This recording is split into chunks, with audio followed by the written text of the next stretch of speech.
ஆண்டவரும் இரட்சகருமாகிய இயேசு கிறிஸ்துவின் நாமத்தில் உங்கள் யாவரையும் இந்த தொலைக்காட்சியை பார்த்து கொண்டிருக்கிற ஒவ்வொருவரையும் இயேசுவின் வார்த்தை இந்த ஊழியத்தின் தலைப்பில், இந்த ஊழியத்தின் சார்பில் புதுப்பாடல் என்ற தலைப்பில் உங்களோடு பேச விரும்புகிறேன். புதுப்பாடல் அதற்கு ஆதாரமாக இருக்கும்படி 33ஆம் சங்கீதம் 3வது வசனத்தை வாசிக்கிறேன். கர்த்தருக்கு புதுப்பாட்டை பாடுங்கள், ஆனந்த சத்தத்தோட வாத்தியங்களை நேர்த்தியாய் வாசியுங்கள். கர்த்தருக்கு புதுப்பாட்டை பாடுங்கள், ஆனந்த சத்தத்தோட வாத்தியங்களை நேர்த்தியாய் வாசியுங்கள். நேர்த்தியாக வாசிக்கணுமா? தேவன் சொல்கிற வார்த்தை 96ஆம் சங்கீதத்திலும் சொல்லப்பட்டிருக்கிறது, பூமியின் குடியிலே எல்லாரும் கர்த்தரை பாடுங்கள். கர்த்தருக்கு புதுப்பாட்டை பாடுங்கள், எல்லாரும் கர்த்தரை பாடுங்கள். பாட்டு எல்லா நேரத்துலையும் வராது. வியாதியாக இருக்கும்போது பாட்டு வராது, விபத்தில் இருக்கும்போது பாட்டு வராது, துக்கத்தில் இருக்கும்போது பாட்டு வராது. எப்போ பாட்டு வரும்? நல்லா புசித்து குடித்து திருப்தியாகி இருந்த உடனே தன்னாலே பாட்டு வரும். ஆனால் கர்த்தர் சொல்கிறாரு, கர்த்தருக்கு எப்போ புதுப்பாட்டு பாடுங்க, பழைய பாட்டு வேண்டாம். வெளிப்படுத்தின விசேஷம் 5ஆம் அதிகாரம் 10ஆம் வசனத்தில் பூமியிலே தேவன் அரசாளுகிறார், பூமியிலே புதுப்பாட்டு பாடினார்கள். தேவன் பூமியில் அரசாளுகிறார் என்று புதுப்பாட்டு பாடினார்கள். புதிய பாடல். இப்போ பாட்டுக்கு ஒரு சக்தி இருக்கிறது. சவுல் என்று முதல் ராஜா, இஸ்ரவேல் ராஜா இருந்தார்.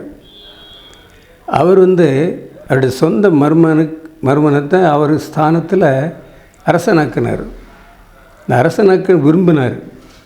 அதுக்கு என்ன செய்தார் அப்படின்னா, அவர் அவனை கொல்றதுக்கு முயற்சி பண்ணார்.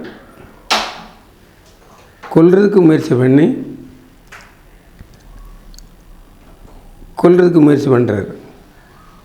அதுக்கு ஆனால் அவருடைய மருமகன் என்ன செய்தார் அப்படின்னா, அவர் இதுக்கடையில் சவுலுக்கு பேய் பிடித்து விட்டது. சாசு பிடிச்ச உடனே இந்த மருமனுடைய பெயர் தாவீது. தாவீது நல்ல இசைக்கலைஞர், நல்ல பாட்டு பாடுவார், யுத்த வீரன், காரியசமர்த்தன், ரொம்ப அழகான ஒரு மனுஷன், நல்ல அழகானவர். பார்க்கறதுக்கு யூதர்கள் எல்லாருமே அழகாக இருப்பாங்க. நான் அந்த நாட்டுக்கு 2 தடவை போயிருக்கிறேன். யூதர்கள் எல்லாருமே பியூட்டிஃபுல்லாக இருப்பாங்க. அப்போ இவருக்கு என்ன ஆயிடுச்சு அப்படின்னா, இந்த சவுலுக்கு, முதல் ராஜாவுக்கு பேய் பிடிச்ச உடனே அதை எப்படி விரட்டுறது? யாராலையும் முடியலை. இந்த மருமகனாகிய தாவீது இசை வாசிக்கிறவர், வயலின் வாசிப்பார், அருமையாக பாடுவார், நல்ல பாடகர், ஏராளமான பாட்டு எழுதியிருக்கிறார். உள்ளமுறி பாடின உடனே இந்த இந்த பாட்டை கேட்ட உடனே ஆட ஆரம்பிச்சிடும். சவுல் ராஜா கீழே விழுந்துடுவார். பாடி முடிக்கும் பொழுது அவருக்கு பேய் ஓடிடும். அப்போ உங்கள் வீட்டில் கூட நீங்கள் என்ன செய்யலாம் தெரியுமா? இயேசுவை பாடுங்கள். நாங்கள் சிறு வயதாக இருக்கும் பொழுது எங்கள் வீட்டில் எல்லோரும் காலை 5 மணிக்கு எங்கள் அப்பா தலைமையில் கூடி, எல்லோரும் வீட்டில் இருக்கிற அத்தனை பேரும் கூடி ஒரு பாட்டு பாடி ஜெபம் பண்ணுவோம். அந்த ஆசிரியத்தை நான் இப்பவும் உணர்றேன். நீங்களும் உங்களுக்கு ஏதாவது தேவை அப்படின்னா ஒரு பாட்டு பாடுங்களேன், உள்ள உரிய பாடுங்கள். திருவாசகத்துக்கு உருகார், உருவாசகத்துக்கு உருகார்னு சொல்லுவாங்க. ஏன்னா அந்த பாட்டில் அவ்வளவு சக்தி இருக்கிறது. இந்த பாட்டுக்கு இருக்கிற சக்தி வேறு எதுக்குமே கிடையாது. பொதுவாக நாங்கள் ஒரு கூட்டம் நடத்தினோம். அந்த கூட்டத்தில் எல்லோரும் ஆயத்தமாக ஜெபம் பண்ணி போயிருந்தோம். அந்த வழியே ஒரு பாத்திர வியாபாரி போனார். இந்த பாட்டினுடைய சத்தத்தை கேட்டார். நின்று பார்த்தார்.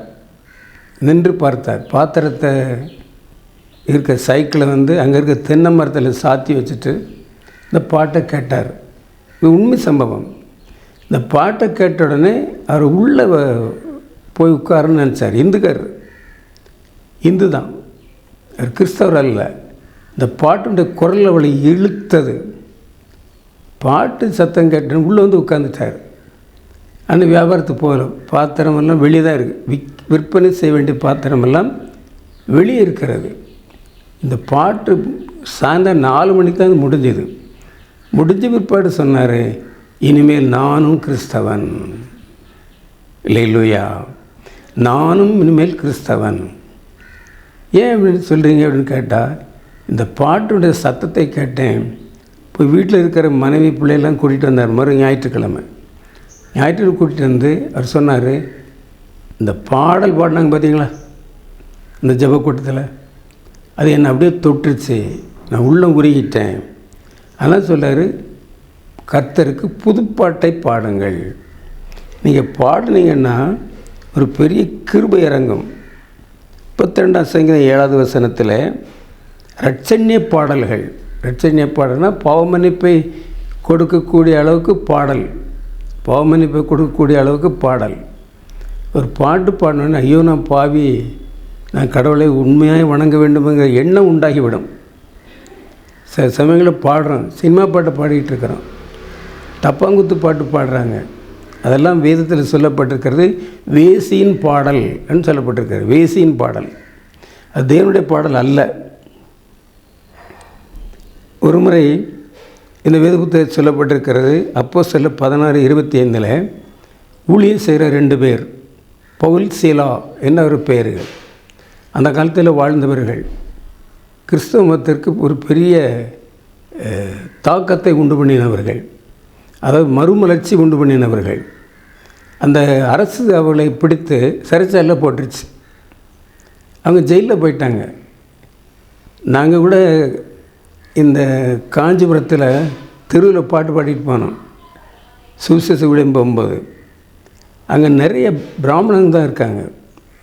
காஞ்சிபுரம் 2 பிரிவாக இருக்குது, விஷ்ணு காஞ்சி சிவகாஞ்சி அப்படின்னு 2 பிரிவாக இருக்குது. இதில் இந்த சிவகாஞ்சியில் உள்ளவங்க வைராக்கியமான பிராமணர்கள், இந்து மதத்தில். எங்களை பிடிச்சி ஜெயிலில் போட்ட ரிமாண்ட் பண்ணிட்டாங்க. அங்கே பாடணும். அந்த எஸ்ஐ கிறிஸ்தவனை தான் இருந்ததுன்னு வெளியே தெரியல. நான் சொல்கிறதில் இந்த பவுலும் சீலாவும் சொன்ன பார்த்தீங்களா, அவங்க 2 பேரையும் ரோம அரசாங்கம் ஜெயிலில் பிடிச்சி போட்டுருச்சு. ஜெயிலில் அவங்க என்ன செய்யணும்னா பாட ஆரம்பிச்சிட்டாங்க. ராத்திரி இயேசுவை துதித்து பாடினார்கள். உங்கள் வீட்டில் இந்த பாட்டு சத்தம் கேட்குதா? இந்த பாட்டு சத்தம் கேட்கலை அப்படின்னா நமக்கு ஒரு ஆசீர்வாதமும் இருக்காது. புதுப்பாட்டை பாடுங்கள். பாடினா என்னாகும் தெரியுமா? இரட்சண்ய பாடல் பாடினா பாவமன்னிப்பு கிடைக்கும், சந்தோஷம் உண்டாகும். பாடும்போது பேய் ஓடிடும். இன்னொரு உண்மை, விடுதலை கிடச்சிடும். ஜெயிலில் இருந்து விடுதலை கிடச்சிடும்.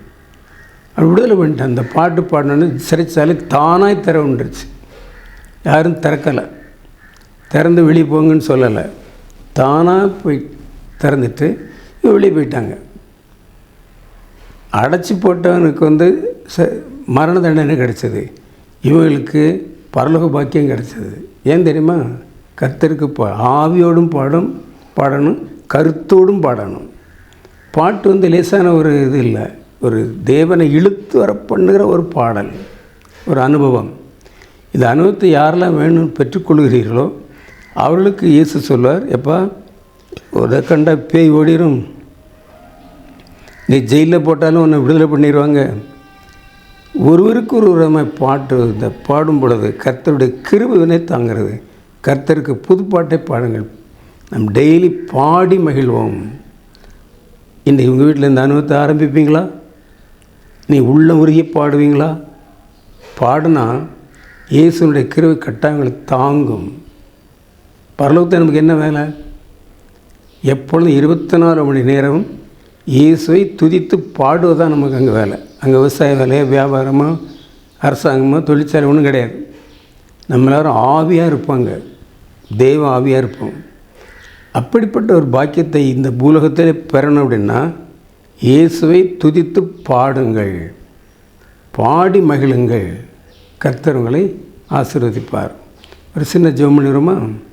கிருபை நிறைந்த ஆண்டவரே, இந்த சந்தோஷமான நாளுக்காய் ஸ்தோத்திரிக்கிறோம். ஆண்டவரே, இந்த தொலைக்காட்சி முன் அமர்ந்து கர்த்தருடைய வார்த்தையை கேட்கிற அத்தனை பேரையும் ஆசீர்வாதமாக்கி தாரும். பாடி மகிழ்ந்து பரலோகத்திலும் பாட உதவி செய்யும். இயேசுவின் நாமத்தில் ஜெபிக்கிறோம் பிதாவே. ஆமேன்.